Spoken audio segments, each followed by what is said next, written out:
One of the great blessings of belonging to Christ is that we begin to have promises about our future that we never had before. Think of before you ever put faith in Christ, or if you're a person that has not made that decision yet, that without Christ, according to the scriptures, we're without hope. He said that in Ephesians 2, without God and without hope in this world. And let's say if you did not know Christ, what is there in your future that's certain? Death, judgment, eternity without God.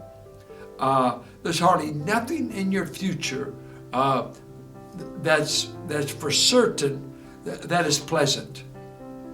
They're all dreadful appointments: to die, to face judgment, to face God. And even if you deny his existence, it's a dismal future. But here he says, we glory in our sufferings because we know sufferings produce perseverance. Perseverance produces character. And this character keeps giving us hope. And he notices this. He says, and hope does not put us to shame.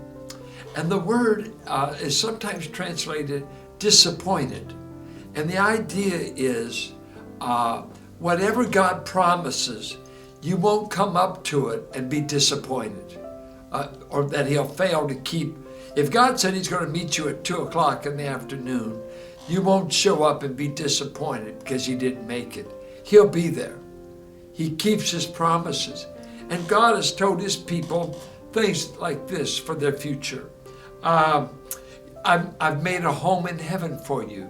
Jesus said that the night before he was crucified. By the way, men, I want to prepare a home for you that you can be with me.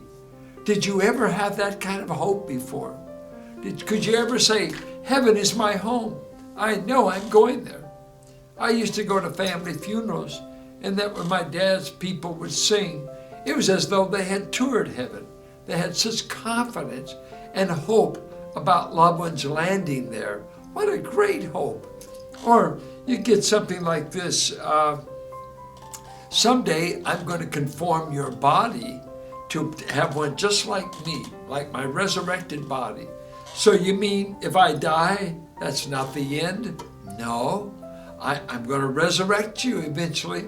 And in the meantime, I'll let you dwell with me. To be absent from the body will be to be present with the Lord. Now, before I came to Christ, I had none of those hopes. I had fear. I was afraid of dying. I was afraid of war. I was afraid of how I was going to die. On and on. And yet, on the external, I was just a teenage boy that, didn't seem to be afraid. But when I laid in bed at night, I was afraid because I did not have hope. And I was wondering, what if I die one of these nights? What if I die without Christ? And so in your own life, what is your hope in? Your money, your health, your youth, your looks? Guess what? It's going to go. Health goes. We do get older. Looks go. Money can evaporate. Hard times can hit you. Loneliness, on and on.